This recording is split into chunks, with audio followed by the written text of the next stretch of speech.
We all entered this world in the same way, naked, vulnerable, and with empty hands. We did not bring anything with us, no possessions, no titles, no knowledge, not even language. Our first act was to inhale the air around us, and in that breath began the journey of life. From that very moment, the world started giving to us a name, a family, a place to belong, experiences, memories, joy and pain. But none of these were ours in the sense that we could hold on to them forever. They were given, and just like all things in nature, they are destined to return. As we grow, we are taught to grasp, to reach, to hold. We learn to call things mine, my toy, my book, my future. We build identities around what we collect, achievements, knowledge, status, even relationships. And yet none of these came with us, and none of them will go with us when our time is done. The hands that once reached out to explore the world will one day return to stillness.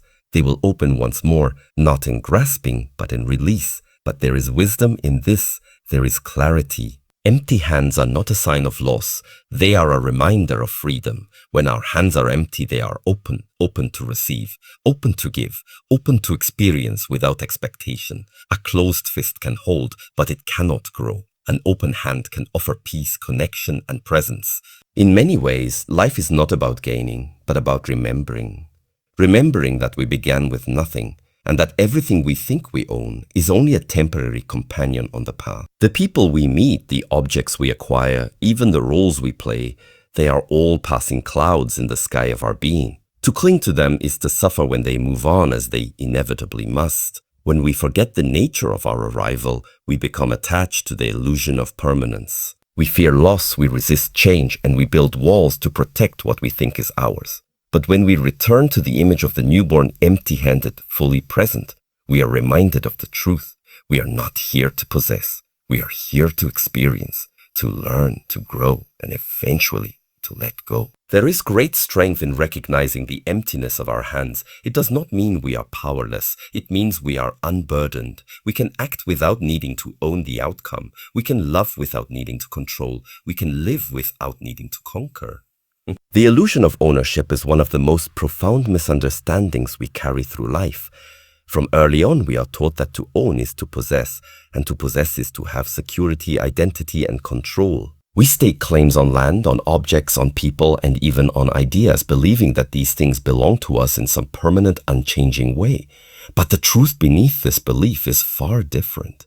Ownership is not a solid foundation. It is a fleeting shadow. When we say a mine, we draw a line between ourselves and the world. This line creates a sense of separation. It convinces us that some things are inside our grasp, while others lie beyond reach. But in reality, everything in this world is in constant motion, flowing through hands, minds, and hearts. Nothing is truly static, and nothing remains forever ours. Take, for example, the most tangible possessions. Our homes, our cars, our money, they seem real and fixed, yet they are subject to time's erosion. Walls crumble, engines fail, fortunes vanish. The more we hold tightly, the more fragile these things become in our grip. To believe we can own them permanently is like trying to hold water in our fists. The harder we squeeze, the more it slips away. Ownership extends beyond objects. We say, am I family? Am I friends? Am I ideas? As if we can capture and hold people or thoughts in place. But relationships change, people grow apart or pass on, and ideas evolve or fade.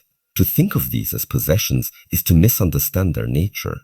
Love is not possession, it is connection and flow. Friendship is not ownership, it is mutual respect and freedom. Ideas are not property, they are sparks shared in the fire of human experience. This illusion of ownership creates fear, the fear of loss, the fear of emptiness. When we think something belongs to us, we are terrified of losing it, and we try to control or protect it at all costs. This fear can build walls around our hearts and blind us to the true nature of impermanence. Yet the moment we recognize ownership as an illusion, something shifts inside. We begin to see that freedom comes not from holding on, but from letting go. We realize that we do not own the air we breathe, nor the sun that warms us, nor the love that flows through our lives. Instead, we participate in them, grateful for their presence, accepting their passing. When we free ourselves from the illusion of ownership, we find peace. We stop clinging to what cannot be held and instead open ourselves to the vastness of experience. We learn that to be alive is not to possess, but to be present. Legacy is often thought of as the things we leave behind, houses, money, possessions, titles, but true legacy is never material. It is something far more subtle, far more enduring. It is the imprint left on the hearts and minds of those who come after us. It is the invisible thread woven through time, connecting past to future, person to person, soul to soul. When we think about what remains after we are gone, it is tempting to believe that wealth or possessions will carry our name forward. Yet history shows us that material things can be lost, forgotten, or taken away. Buildings crumble, treasures vanish, and riches pass into other hands. What truly lasts is not silver or gold, but the lessons we teach, the love we give, and the character we embody. Every action, no matter how small, has the power to ripple through generations. A kind word spoken in hardship, a moment of courage in fear, an act of forgiveness when anger burned. All these become seeds planted in the fertile soil of human connection. They grow silently, unseen yet deeply felt. This is the nature of true legacy, lives in the values we embody. When we choose integrity over convenience, compassion over indifference, humility over pride, we craft a story worth telling. This story does not need monuments or records. It is etched in the memories of those who witnessed us, carried forward in their choices and actions. We are all teachers, whether we realize it or not. Our lives serve as examples to others. Children, friends, colleagues, strangers. The energy we put into the world shapes the culture and spirit of the communities around. A legacy is the invisible inheritance we leave. Courage to face challenges, grace in moments of loss, the strength to rebuild. Sometimes we feel pressure to build something grand, to create a legacy of fame or fortune. But the quiet power of daily life often outweighs public achievement. It is in the small, consistent acts of kindness, honesty, and presence that legacy takes root. A smile to a stranger, a hand offered in help, a promise kept. These become the stones that build a path beyond our own lifetime. To think of legacy only in material terms is to miss its true essence. The most valuable inheritance is not found in vaults or land deeds, but in the character and spirit we pass on. Legacy is the echo of our humanity, carried in the hearts that remember us not for what we owned, but for who we were. Attachment is a weight, a burden we carry often without realizing it. From the moment we begin to desire, to claim, to hold on to things, we accumulate more than just possessions. We accumulate chains that bind our hearts and minds. This weight can slow us down, cloud our vision, and trap us in cycles of fear and longing. When we cling to what we love, what we want, or what we think defines us, we become prisoners of attachment. We fear losing what we hold dear, so we try to control it, protect it, and keep it close. Yet the more tightly we grasp, the heavier the load grows. This is the paradox of attachment. It promises safety but delivers captivity. The weight of attachment is felt in many ways. It is the anxiety when something beloved is threatened. It is the sadness when change comes and things we treasure slip away. It is the frustration when reality does not align with our expectations. These feelings anchor us in a storm of resistance, making it hard to move freely through life. But why do we attach? At its root, attachment arises from a deep human desire for permanence in an impermanent world. We seek certainty, stability, and control. We want to hold on to the people, places, and things that bring comfort and meaning. This desire is natural, but it can blind us to the truth that nothing in life is fixed. Everything changes. Seasons shift, people grow and leave, possessions decay. The flow of life is constant. When we resist this flow by clinging to what is passing, we carry a weight that is unnatural. It is like carrying a heavy backpack on a long journey, one that makes every step harder. There is, however, a way to lighten this load. It begins with awareness, recognizing when attachment takes hold and seeing its effects on our peace of mind. It deepens through acceptance, allowing things to be as they are without needing to hold them forever. It grows stronger with trusting that life's changes bring new opportunities, even if they come disguised as loss. Letting go does not mean abandoning love or responsibility. It means loving fully without clinging, engaging deeply without possession. It means carrying our hearts with an openness that can embrace joy and sorrow alike without being overwhelmed. When we release attachment's grip, we free ourselves to move lightly through life. Our hearts become like the sky, vast, open, and able to hold both sunshine and storms without breaking. We discover that true strength is not in holding tight, but in flowing with life's rhythms. Attachment is a weight that we are invited to set down. When we do, the path ahead is lighter, clearer, and filled with more freedom to simply be. The power of now is the greatest gift we have. It is the moment in which life truly unfolds, the only point in time where we can act, feel, and be fully alive. Yet so often we forget this simple truth. We live caught between the past and the future, dwelling on memories, regrets, or worries about what is to come, and miss the richness of the present moment. The past is a story already told. It shapes us, teaches us, but it no longer exists except as memory. The future is uncertain, a realm of possibility and fear that has not yet arrived. Only now is real. Now is the place where breath enters and leaves the body, where the senses awaken, and where the heart beats in rhythm with existence. There is profound power in returning our attention to the present. When we fully inhabit this moment, time seems to expand. The small details, the warmth of sunlight, the sound of leaves in the wind, the softness of a smile become vivid. The mind quiets and the constant chatter of worry and distraction begins to fade. This presence is not about escaping life's challenges or denying pain.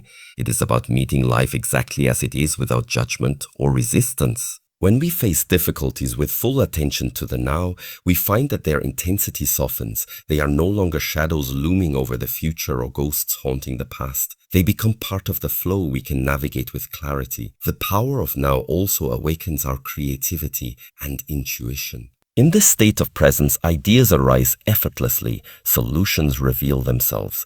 We connect more deeply with others, not through distraction or expectation, but through genuine attention and empathy. Moments of joy become richer, and moments of sorrow become more bearable. Living in the now requires practice. The mind habitually pulls us away, distracted by memories, worries, plans, and judgments. Yet with gentle awareness, we can return again and again to the present. Each breath is an invitation to come home to now. Each step, each heartbeat, a chance to be fully here. To realize the power of now is to awaken to life itself. It is to step out of the illusion that happiness lies elsewhere, in the next moment or the one after. It is to find peace in the moment we are given. It is to embrace the truth that life's richness is always present, waiting to be discovered if only we pay attention. This moment right now is where transformation begins. It is where healing can start, where fear can dissolve, where love can grow. The power of now is the power of presence, awake, aware, alive. Prepare not to possess, but to be. These words invite a profound shift in how we live our lives. From a young age, we are often taught to acquire, to gather possessions, achievements, titles, and recognition. Success is measured by what we have, the size of our house, the balance in our bank account, the awards on our shelf. Yet this way of living focuses on external accumulation, on things that are temporary and fragile. To prepare to possess is to prepare for uncertainty and loss. No matter how much we collect, nothing stays forever. Material things decay, statuses change, relationships evolve. The more we fix our identity on what we own or control, the more vulnerable we become to fear and suffering. This constant striving can leave us exhausted, restless, and disconnected from ourselves. But to prepare to be is to prepare for a different journey, one inward rather than outward. Being is not about having, it is about presence, awareness, and authenticity. It is about discovering who we are beneath the layers of expectation and attachment. It is about cultivating qualities like kindness, patience, courage, and compassion. These qualities cannot be bought or sold. They grow quietly within us and become the foundation of a meaningful life. To prepare to be means embracing impermanence and uncertainty with openness. It means accepting that the only constant in life is change, and rather than resisting it, learning to flow with it. When we focus on being, we no longer fear losing what we have because we understand that our true essence is not tied to possessions or external validation. It is something deeper, unshakable, and free. Being invites us to live fully in the present moment. Instead of worrying about what we might gain or lose, we pay attention to the here and now. We listen deeply, act with intention, and connect genuinely. This presence enriches every experience and transforms ordinary moments into opportunities for growth and joy. Preparing to be also means nurturing the inner world. It calls for self-reflection, mindfulness, and self-care. It means developing a mind that is calm, a heart that is open, and a spirit that is resilient. These are the treasures that sustain us through life's challenges and joys alike. In the end, preparing not to possess but to be is a practice of freedom. Freedom from the endless chase for more, freedom from fear and attachment, freedom to live with clarity, purpose, and grace. It is a way of walking through life lightly with empty hands and a full heart.